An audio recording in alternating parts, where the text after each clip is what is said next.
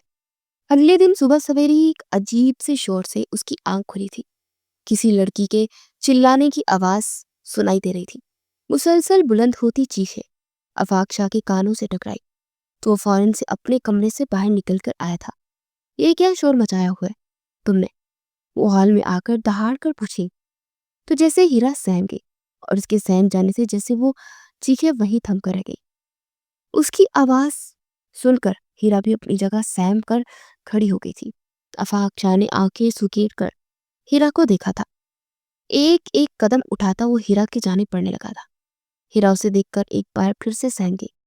وہ بھول گئی تھی کہ وہ کیوں چلا رہی تھی، وہ پیچھے ہٹنے لگی۔ آفاق شاہ نے اسے بازو سے پکڑ کر اپنے کمرے میں لے کر آیا، پھر بیڈ پر پٹک کر بولا، تمہارے ساتھ مسئلہ کیا ہے؟ جب میں نے تمہیں کہہ دیا ہے کہ تم یہاں سے آرام سے رہو، تو میری بات تمہیں سمجھ کیوں نہیں آ رہی ہے؟ تم کیوں چاہتی ہو کہ میں تمہارے ساتھ کوئی زبردستی کروں، تمہارے ساتھ سختی سے پیش آؤں؟ میں جتنا تمہارے ساتھ نرمی سے پیش آنے کی کوشش کر رہا ہوں، تم اتنا ہی میری نرمی سے میرے سر پر چڑھتی جا رہی ہو۔ مت بھولو کہ تمہاری یہ حرکتیں مجھے یہ باور کرواتی ہیں کہ تمہارے ساتھ کیا سلوک کروں۔ وہ غصے کی شدت سے چلایا تھا، اس کی نیند خراب ہوئی تھی۔ یہ کوئی عام بات نہ تھی۔ میرے بابا نے کیا کیا تھا جو تم لوگ مجھے قید کر رہے ہو؟ ہیرا اس کے انداز پر رو کر بولی تھی، یہ سوال مجھ سے مت پوچھو، ورنہ اگر میں تمہیں اپنے طریقے سے بتانے پر آیا تو تمہیں اپنے سوال پر پچھتاوا ہوگا۔ اپنی بہتری چاہتی ہو تو جیسا میں کہہ رہا ہوں ویسا کرو، ورنہ پھر مجھ سے برا کوئی نہیں ہوگا۔ وہ غصے سے بولا تھا، کیا کہنا چاہتے ہو تم؟ کیا کرو گے؟ وہ غصے سے اس کے انداز میں پوچھ رہی تھی۔ کام میں ہو میرے، سوچو کیا نہیں کر سکتا۔ وہ معنی خیزی سے بولا تو وہ خاموش ہو گئی۔ اتنا تو اسے بھی اندازہ ہو گیا تھا کہ اس گھر میں اسے بچانے کے لیے آنے والا کوئی بھی نہیں ہے۔ اگر یہ شخص زبردستی کرنے پر آیا تو اس کی زندگی برباد کر کے رکھ دے گا، اور وہ کسی کو منہ دکھانے کی قابل بھی نہیں رہے گی۔ آفاق شاہ ناشتے کے بعد چلا گیا۔ شام گئے وہ واپس آئے، اور آتے ہی اس نے ہیرا کو بات کرنے کے لیے سامنے بٹھایا تھا۔ دونوں کے درمیان خاموشی تھی۔ مجھے تمہیں کچھ بتانا ہے، دیکھو میں تمہیں پڑھا لکھا تو نہیں ہوں تمہاری طرح جو تمہیں طریقے سے سمجھا سکوں کہ تمہیں دکھ نہ ہو، اس لیے پلیز سنبھل کر بات سننا۔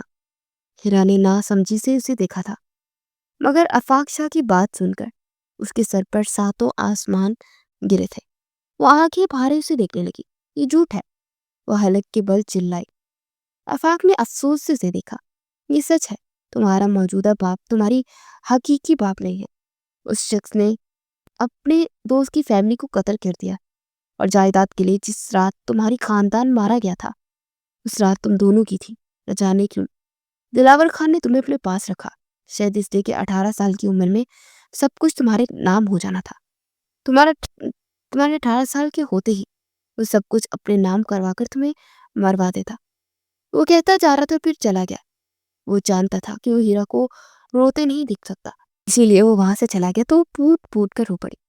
پھوپھو جان کی گود میں اس نے آنکھ کھولی تھی۔ پھوپھو جان کے علاوہ تو اس نے صرف بابا کی محبت دیکھی تھی، ماں کو صرف اس نے تصویروں کی حد تک ہی دیکھا تھا۔ اس نے ہمیشہ سنا تھا کہ بابا نے ہیرا کے لیے دوسری شادی کرنے سے صاف انکار کر دیا۔ وہ نہیں چاہتے تھے کہ ان کی زندگی میں آنے والی عورت کیسی ہو، اور وہ ان کی بیٹی کو ماں کا پیار بھی دے سکے گی۔ یا پھر ایسے ہی ہو سکتا ہے کہ ہم اپنی بیٹی سے دور کر دیں؟ یہ سوچ کر انہوں نے اپنی زندگی اکیلے تنہا گزاری تھی۔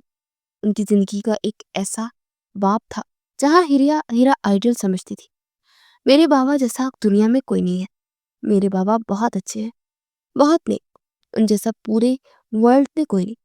وہ فخر سے اپنی کزنز کے درمیان سر اٹھا کر یہ بات کہتی تھی تو اس کی کزنز محض خاموشی سے اسے دیکھ کر رہ جاتی، کیونکہ دلاور خان کیسا انسان تھا اس بارے میں خاندان کا بچہ بچہ بھی واقف تھا۔ بہت ظالم اور جابر انسان تھا۔ یہ باتیں ہیرا نے سنی تھی، مگر اس سب میں کس حد تک سچائی تھی؟ ہیرا ان سب باتوں سے بے خبر تھی۔ وہ اپنی ہستی میں، اپنی خوشیوں میں مگن تھی، لیکن حقیقت تو آج کھلی تھی۔ اس کی دنیا اجڑ گئی تھی۔ وہ یوں ہی کافی دیر روتی رہی، اپنے مرے ہوئے ماں باپ کو، اس شخص کو جس نے اسے دنیا کی ہر خوشی تھی مگر صرف دکھاوے کے لیے۔ وہ تڑپ رہی تھی۔ اچانک اٹھ کر اس نے کمرے کی چیزیں توڑنا شروع کر دی اور ساتھ ساتھ چلا بھی رہی تھی۔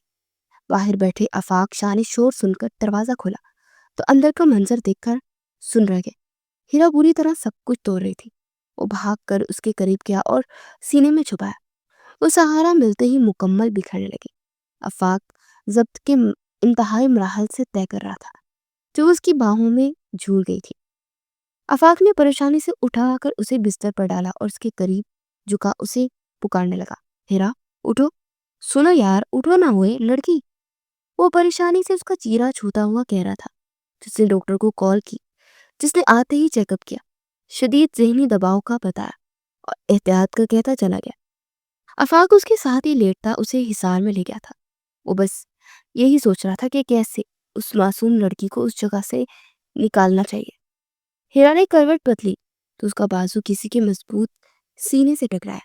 اسے بند آنکھوں سے ہی ہاتھ سامنے والے کے چہرے پر پھیر کر اپنا وہم کو جھٹلانے کی ایک چھوٹی سی کوشش کی تھی، لیکن جلدی وہ کرنٹ کھاتے اٹھ کر بیٹھی۔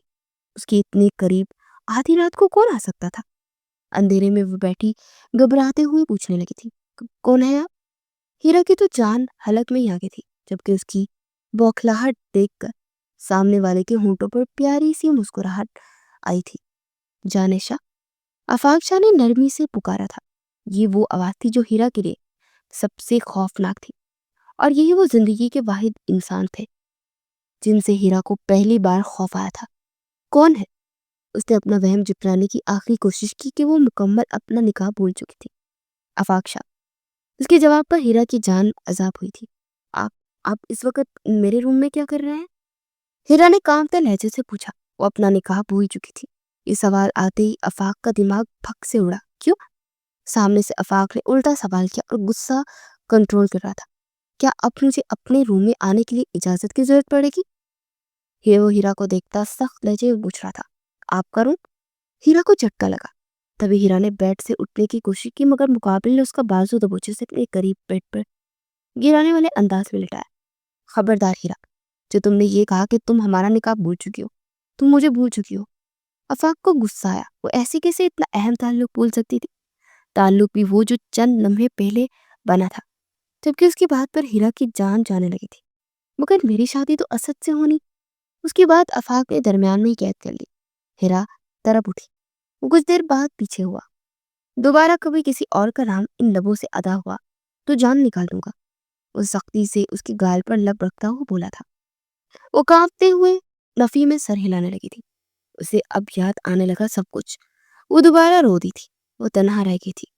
اسے پھر سے اٹھنے کی کوشش کی، مگر تم ایک انچ بھی ہلی تو بہت برا ہوگا تمہارے لیے۔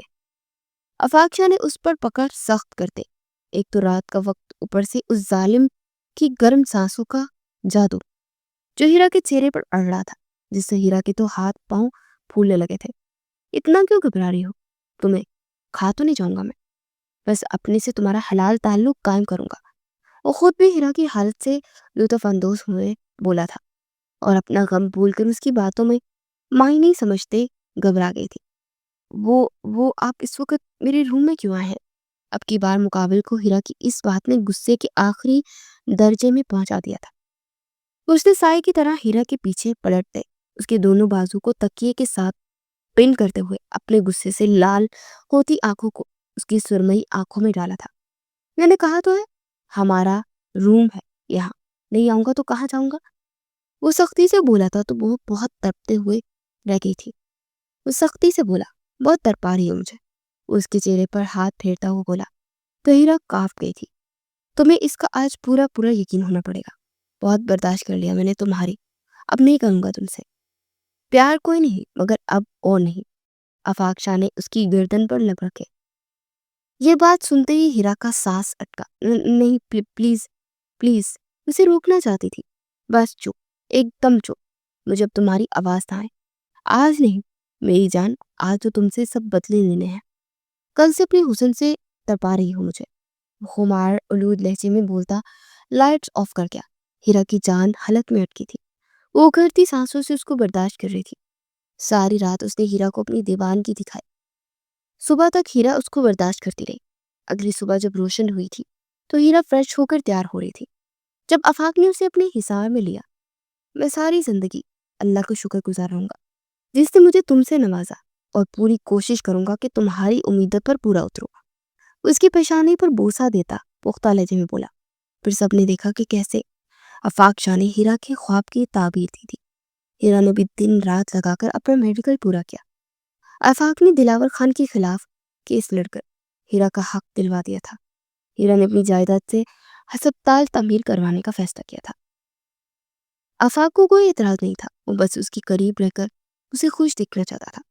اس کی چاہت وہ دیوان کی بھلے ہی ہیرا کی جان حلق میں اتار دیتی تھی، مگر اس کی سپورٹ سے ہیرا خود کو محفوظ نصیب سمجھتی تھی۔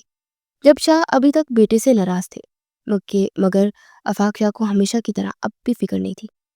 وہ اپنی بیوی کے ساتھ خوش تھا، الگ دنیا بسائے ہوئے۔ وہ سب سے الگ تھا، اپنی بہن اور ماں کو پاس لے گیا تھا۔ طیب شاہ نے بہت ہنگامہ کیا مگر آفاق شاہ کے غصے کے آگے کچھ نہ کر سکے۔ آفاق شاہ نے ہیرا شاہ کو ہر دکھ سے نکال کر خوشیوں بھرا جہان دیا۔ ہیرا کو کبھی ان کے ان پڑھ ہونے پر شرمندہ نہ ہوئی تھی، کیونکہ آفاق نے خود کو اس کے قابل سمجھا اور بنا لیا تھا۔